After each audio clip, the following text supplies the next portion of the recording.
بھی ایک فخر کی بات ہے، لیکن آج خاص طور پہ آپ سے بات کرنا نہایت ہی فخر والی بات ہے۔ سر، ایک استاد ہونا اور افسانہ نگار ہونا، یہ ایک ساتھ سفر کیسا ہے؟ کچھ کہیے گا۔ تھینک یو اشرف زاہد صاحب، یہ آپ نے بظاہر بڑا سادہ سوال پوچھا ہے، لیکن اس کے اندر ایک گہری رمز یقیناً موجود ہے، چونکہ ہم اپنی پوری زندگی میں مظاہر اور اشیاء کے بیچ رشتوں کو تلاش کرتے ہوئے گزارتے ہیں، اور یہ ایک طرح سے انٹلیکچول سرگرمی ہے، کیونکہ ایک چیز طے ہے، یہ فزکس والے ہمارے سامنے بیٹھے ہوئے ہیں لوگ، اور اس لیب کے سامنے ہم بات کر رہے ہیں، چیزیں انٹر ریلیٹڈ ہوتی ہیں، اس لیے اس کا بڑا پراپر اپروپریٹ ترجمہ کیا گیا ہم رشتگی۔ اور یہ ہم رشتگی جو ہے یہ سادہ عمل نہیں ہے، اس کے اندر ایک پیچ موجود ہے۔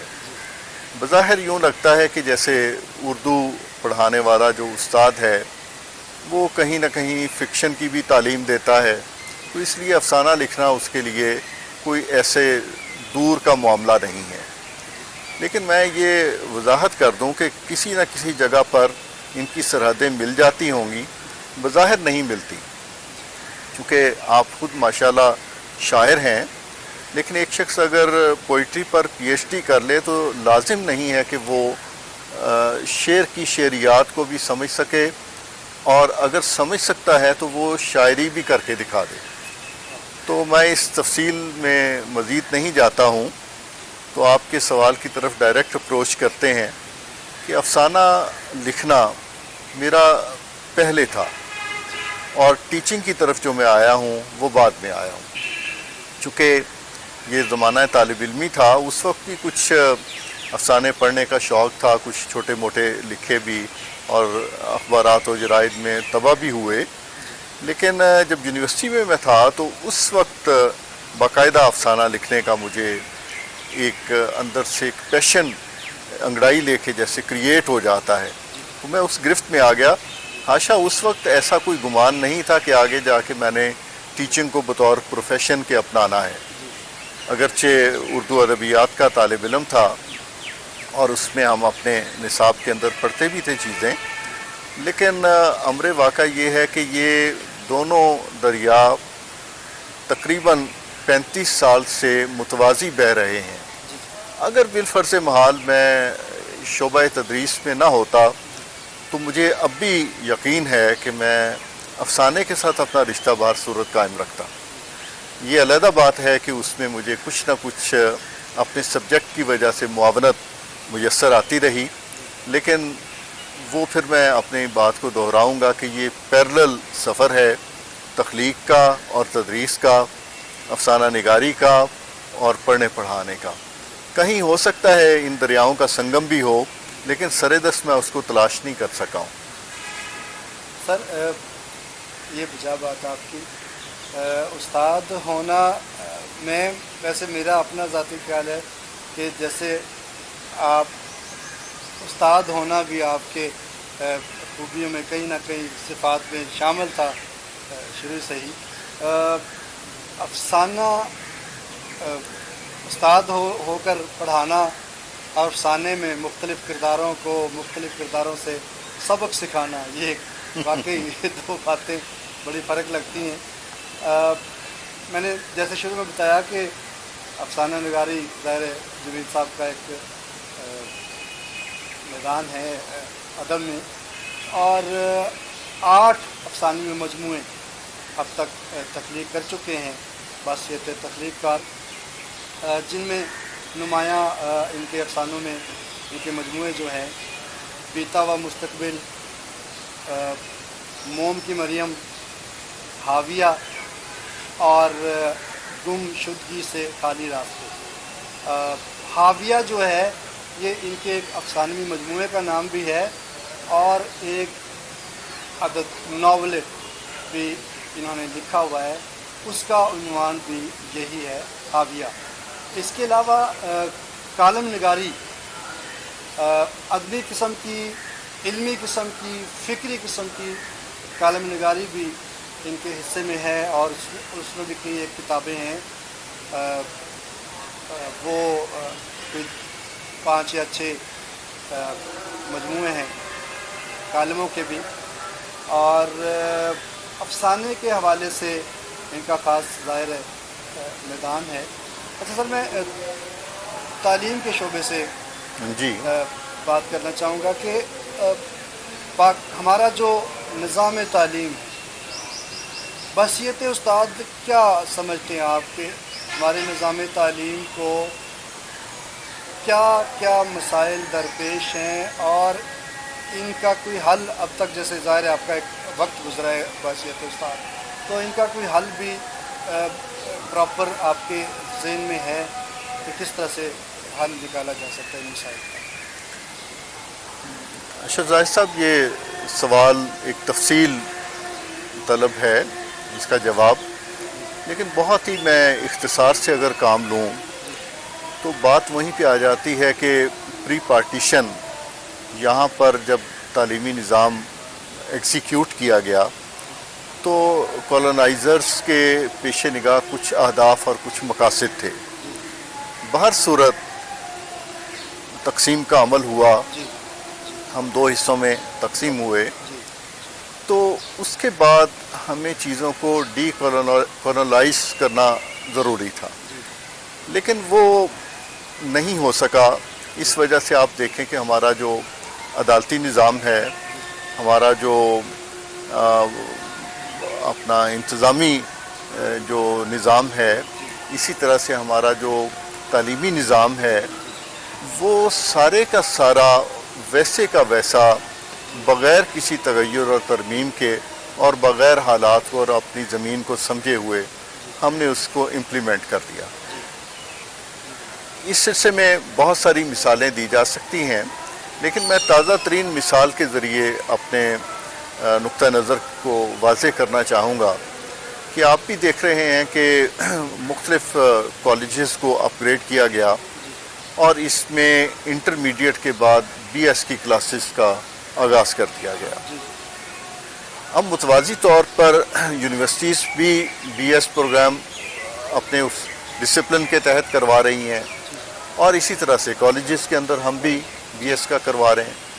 لیکن کیا اشرف صاحب آپ دل پہ ہاتھ رکھ کے یہ نہیں کہیں گے کہ ایک ہی کشتی کے مسافر ہونے کے باوجود ان میں گریڈیشن ہے؟ ایک یونیورسٹی کے ماتحت یا اس کے ساتھ الحاق رکھنے والے جو کالجز ہیں، ان کے اندر وہیں سے منظور شدہ سلیبس پڑھایا جاتا ہے، لیکن اس کا نظام امتحان اور اس کو کنڈکٹ کرنے کے طریقہ کار مختلف ہیں۔ اب اس سے ایک ڈائیکاٹمی پیدا ہوتی، اس کا نتیجہ یہ ہے کہ ہمارے وہ بچے جنہوں نے انٹرمیڈیٹ سمپل آرٹس کے مضامین کے ساتھ بطور خاص انہوں نے کیا، اور اس کے بعد ایک دم سے وہ 8 سیمسٹر پر مشتمل یعنی 4 ایئرس بی ایس پروگرام کا حصہ ہو گئے۔ انہوں نے مثال کے طور پر میتھمیٹکس نہیں پڑھا، انہوں نے مثال کے طور پر شماریات کی تعلیم پہلے حاصل نہیں کی، مثال کے طور پر سائیکالوجی سے وہ واقف نہیں، سائنس سے وہ آگاہ نہیں، اور ہم ان کو جو اس میں ایک پیکیج ان کو دیتے ہیں، اس کے اندر اردو میں آنے والا طالب علم جو ہے وہ اسٹیٹسٹکس بھی پڑھنا اس کے لیے لازمی ہے۔ نتیجہ یہ ہوتا ہے کہ وہ چند دنوں میں بھاگ جاتا ہے۔ اس کو بتایا جاتا ہے کہ واٹ از سائنس، وہ کہتا ہے کہ میں سائنس سے تو جان چھڑا کے یہاں پہ آیا تھا، اور مجھے اب یہاں پہ پنجابی میں جسے کہتے ہیں ڈا دیا گیا ہے۔ انگلش ہمارا سب سے بڑا مسئلہ ہے کہ اس میڈیم سے بھی بعض لوگ گھبراتے ہیں، اور ان کو اسلامیات تک کہا جاتا ہے کہ آپ انگلش میں اس کا امتحان آپ دیں بعض جگہوں پر۔ تو یہ کچھ ایسی پیراڈاکسز پیدا ہو گئیں جس کی وجہ سے یہ گراؤنڈ ریالٹی ہے کہ میں دیکھ رہا ہوں کہ کالجز کے اندر ہمارا جو بی ایس پروگرام ہے وہ بہت زیادہ متاثر ہوا۔ تو لیبس موجود ہوں، کلاس رومس موجود ہوں، دیگر ایکوپمنٹس موجود ہوں، اور آپ کے طلبہ کی تعداد 5-5 7 ہو تو مجھے بتائیے کہ وہاں پر کس طرح سے یہ چل سکتا ہے. میں قدامت پسند آدمی نہیں ہوں، جدت کی طرف جانے کا رجحان رکھتا ہوں، لیکن ہماری اس زمینی حقیقت کے ساتھ اس کا ایک تصادم تھا، ٹکراؤ تھا کہ وہ بچے جنہوں نے آپ بھی ماشاءاللہ تدریس سے عرصہ دراز سے وابستہ ہیں، جو کنونشنل ٹریڈیشنل بی اے یا بی ایس سی کرتے تھے، ان کا ان پٹ اور ان کا آؤٹ پٹ اس سے ڈیفرنٹ تھا. اور اس کے بعد جب وہ ایم اے یا ایم ایس سی کرنے کے لیے یونیورسٹی جاتے تھے تو وہ 2 سال کا ان کا انٹرمیڈیٹ کا، 2 سال کا ان کا گریجویشن کا، اور پھر آگے 2 سالہ پروگرام میں جو آتے تھے ان کا ذہنی معیار، ان کا علمی قد اور ان کا دیگر چیزوں کے بارے میں جانکاری کا جو عمل ہے وہ زیادہ تھا. اس وجہ سے یہ میں نے صرف ایک کا آپ کے سامنے اگزامپل کوٹ کی ہے. اسی طرح سے اور بہت ساری چیزیں ہیں جس میں طلباء اور طالبات کے ذہنی رجحان کو مد نگاہ نہیں رکھا جاتا اور ہمیں ایک چیزیں امپوز کر دی جاتی ہیں. تو یوں ہمارا جو نظام تعلیم ہے اس کے اندر سچ میں کہوں گا کہ بہت زیادہ اصلاح کی، ریفارمیشن کی ضرورت ہے، لیکن اس طرف سے کبھی نہیں دیکھا گیا. ایچ ای سی والے وہاں سے بیٹھ کے ایک پالیسی بناتے ہیں اور اس پہ کوئی ہوم ورک یا اس کا جو گراؤنڈ کی جو حقائق ہیں اس سے واقفیت حاصل نہیں کرتے. ایک دفعہ کہہ دیتے ہیں جی کہ بی ایس میں تھیسس نہیں لکھوایا جائے گا، اگلی مرتبہ آ جاتا ہے جی کہ اس میں وہ تحقیقی مقالہ بھی لکھیں.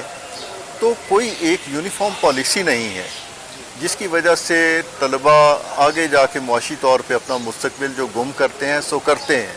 وہ ایک علیحدہ پورے مضمون کا موضوع ہے.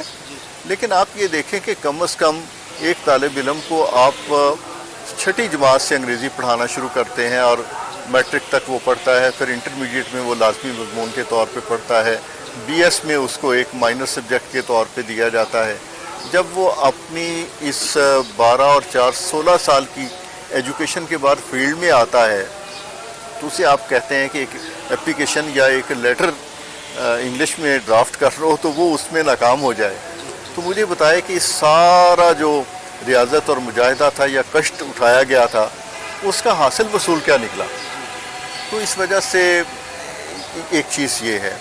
پھر ہمارے ہاں آپ یہ دیکھیں کہ جو سکیجول ہماری چھٹیوں کا تعطیلات کا بنایا جاتا ہے وہ ایک نہ یہاں کے موسموں کو مد نگاہ رکھا گیا کہ دسمبر کی چھٹیاں دسمبر میں کر دی گئیں اور آگے جا کے جنوری فروری میں جب پوری سردی پڑتی ہے گلوبل وارمنگ کی وجہ سے، اب وہ ایک کلائمیٹ جو چینج آیا ہے اس میں بچوں کو کہا جاتا ہے، ٹیچرز کو کہا جاتا ہے کہ آ کے وہ پڑھیں اور پڑھائیں. اسی طرح سے امتحانات جو کنڈکٹ کرنے کا معاملہ ہے وہ بھی بڑی شدید گرمی کے موسم میں اس کا چناؤ کیا جاتا ہے. تو اوپر سے لوڈ شیڈنگ ہو، بجلی بند ہو، پنکھے بند، تو پسینے ان کی ٹپک رہے ہوتے ہیں اور وہ آنسر شیٹ اس سے بھری ہوئی ہوتی ہے. تو یہ اتنا کچھ یہاں پہ ہے. تو یہ ہوم ورک کی بہت زیادہ ضرورت ہے میں سمجھتا ہوں. اس میں ایک ہوتا ہے نا کہ آپ بینکنگ کے بارے میں مجھ سے پوچھیں تو میں تو ایک کلائنٹ کے طور پہ مہینے بعد چیک لے کے جاتا ہوں.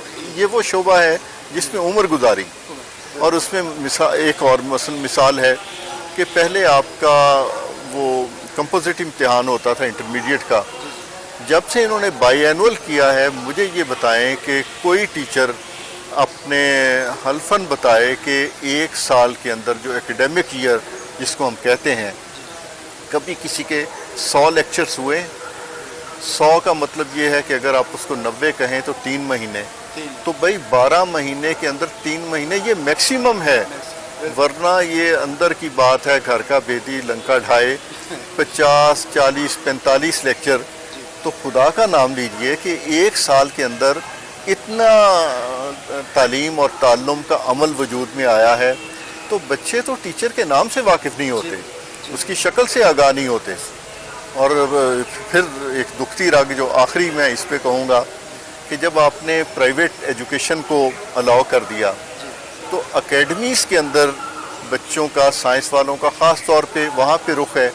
جو آپ کے پبلک سیکٹر کے کالجز ہیں ان کے اندر تو وہ صرف رول نمبر اور رجسٹریشن کے لیے داخلہ لیتے ہیں. تو ایک ایسا گھمسان کا رن ہے کہ جس میں سمتیں گم ہو گئی ہیں اور ہمارے سامنے منازل کا کوئی تعین نہیں ہے، تو چیزیں بلر ہو گئی ہیں، بہت زیادہ بلر ہو گئی ہیں. تو ہم ایک طرف ہو کے پورے سوچ کے ساتھ، تدبر کے ساتھ کہ ہم یار نئی نسل کو لے کے کہاں جا رہے ہیں. اچھا سر، مجھے تھوڑا سا یہ بتانا پسند فرمائیں گے. تھوڑا سا میں چاہوں گا کہ نظام تعلیم کے جو ارباب اختیار ہیں، شاید وہاں تک بھی ہماری بات پہنچے، تو کوئی 2-4 لائنوں میں کچھ سجیسٹ کرنا چاہیں گے، کوئی اپنی رائے. دیکھیے، میں اس وقت اس کی جو مفصل بات ظاہر ہے کہ نہیں ہو سکتی. جی سر. ایک تو میں نمبر 1 یہ سجیسٹ کروں گا کہ جن کالجز کے اندر بی ایس نے مطلوبہ آؤٹ پٹ نہیں دیا، دوسرا جو لازمی طور پہ جس پہ میرا سوچا ہوا جواب ہے کہ میں اپنے آپ سے خود کلامی کرتا رہتا ہوں کہ فرسٹ ایئر کا امتحان اور تھرڈ ایئر کا امتحان یہ کالج لے، اور کمپوزٹ ان کا امتحان انٹرمیڈیٹ کا، چاہے وہ آرٹس کا ہے چاہے وہ سائنس کا ہے، اسی طرح سے بی اے کا جو آرٹس کا ہے وہ سائنس کا ہے، وہ الگ ترتیب بورڈ اور یونیورسٹی لے. اس سے آپ یہ دیکھیں گے کہ کالجز کے اندر آپ کا جو ورکنگ سیشن ہے وہ آٹومیٹیکلی طویل ہو جائے گا. بچے کالجز کے اندر آئیں گے، اساتذہ سے پڑھیں گے، اور ان کو یہ ہوگا کہ ہمیں یہاں پر امتحان دینا ہے تو ہم ان کے سامنے آنسریبل ہیں. نمبر 1. اچھا، تو سر تخلیق کار کے پاس ظاہر ہے جتنے تخلیقی فن پارے ہیں، اس میں شاعری بھی ہے، اس میں نثر میں افسانہ ہے، ناول ہے، ڈرامہ ہے. تو شاعری کی طرف آپ کبھی سوچا تھا کہ شاعری لکھی جا سکتی ہے، یا پھر اس طرف سے مکمل آپ اس حوالے سے لا تعلق رہے؟ اچھا، یہ بڑی ویسے دلچسپ صورتحال ہے. جیسے ایک مت ہے کہ اصناف نظم و نثر میں پہلے شاعری وجود میں آئی، پھر نثر لکھی جانے لگی. اگرچہ مجھے یہ بات سمجھنے میں ہمیشہ دقت سی محسوس ہوتی رہی کہ شاعری میں اظہار زیادہ لگتا ہے کہ مشکل ہے. وہ غالباً اس کا ایک سبب یہ بھی ہو سکتا ہے کہ کہیں یہ قول کہیں پڑھ لیا تھا بہت پہلے بچپن میں ہی کہ شاعری کرنا رقص کرنے کے مترادف ہے اور نثر لکھنا پیدل چلنے کے مترادف ہے. تو آدمی سوچتا ہے یار پیدل چلنا تو کوئی مسئلہ ہی نہیں ہے، اور رقص ایک فن ہے، اس کو سیکھنا پڑے گا. وہ سیکھنے کی بات ہے. تو اس طرح سے پوئٹری کا ظاہر ہے کہ اوزان بہور کا علم اور ایک پورا میٹر کے اندر مصرے کا ہونا، یا ایک پورا اس کا ایک اپنی پوئٹکس ہیں. تو اس لحاظ سے مجھے یہ احساس رہا کہ شاعری ایک فن ہے جس کو سیکھنا ضروری ہے. نثر کے لیے ایسا یہ لازم نہیں ہے، کیونکہ ہم بچے بھی پوئٹری میں نہیں بولتے ہیں، وہ عام اسپوکن لینگویج ان کی نثر میں ہی ہوتی ہے. لیکن بہر صورت یہ مقدمہ موجود ہے اور اس کے ایویڈنسز بھی ہیں کہ شاعری پہلے وجود میں آئی، نثر بعد میں آئی. ممکن ہے کہ اسی اسٹیریوٹائپ کی وجہ سے یہ دلچسپ بات ہے کہ میں نے بھی شروع میں مصرے ہی سیدھے کرنے کی بنانے کی کوشش کی تھی، لیکن وہ صرف اس وجہ سے کہ اس وجہ سے وہ اس وقت ہم ایسے انٹرمیڈیٹ میں پڑھتے تھے تو مشاعرے ایک فورم کے طور پہ ہمارے سامنے تھے، تو ہمیں لگتا تھا ادیب وہ ہوتا ہے جو شعر کہتا ہے.